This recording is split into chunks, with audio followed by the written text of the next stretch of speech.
4 important point जो मैंने chapter 2 और चैप्टर 3 पढ़ने के बाद इस बुक से सीखा है वो मैं आज आपके साथ शेयर करने वाला हूँ।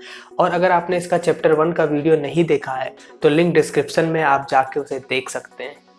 पहला पॉइंट जो मैंने सीखा है वो ये है कि स्क्रैच योर ओन इच।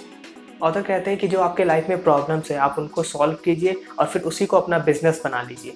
जैसे ऑथर कहते हैं कि उनके और उनके टीम को जब डेली के टास्क करने में और उसको ट्रैक करने में दिक्कत हो रही थी फिर उन्होंने एक सॉफ्टवेयर क्रिएट किया था और फिर बाद में वो उसी चीज़ को बेचने लगे। दूसरा पॉइंट जो मैंने सीखा है वो ये है कि you need less than you think.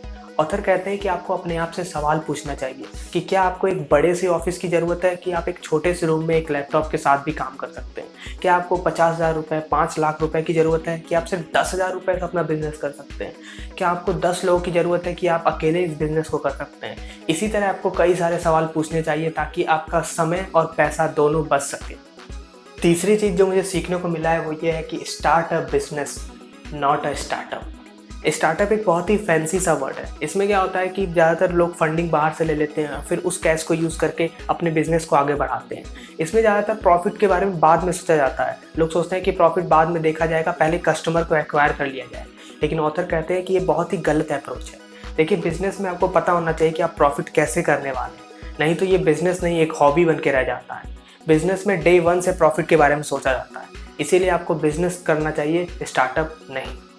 चौथी चीज़ जो सबसे इम्पॉर्टेंट मैंने सीखा है वो ये है कि focus on what would not change. Author कहते हैं कि हमारा बिजनेस इस चीज़ के ऊपर होना चाहिए जो आज से 10 साल बाद भी चलता रहे, 50 साल बाद भी चलता रहे और उसकी डिमांड बनी रहे। हमें ऐसी चीज़ों के ऊपर नहीं बनाना चाहिए जो ट्रेंडिंग टॉपिक हो, जो आज है वो कल नहीं है। ऐसी चीज़ों पे नहीं बनाना चाहिए।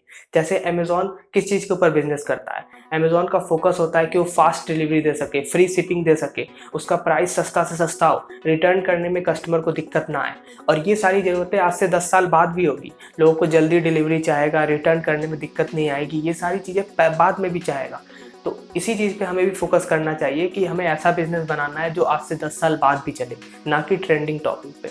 ये थे 4 पॉइंट जो मैंने इस चैप्टर 2 और चैप्टर 3 को पढ़ने के बाद सीखा है। अगर अभी भी आपने चैप्टर 1 वाली वीडियो नहीं देखी है तो आप इस वीडियो को क्लिक करके देख सकते हैं।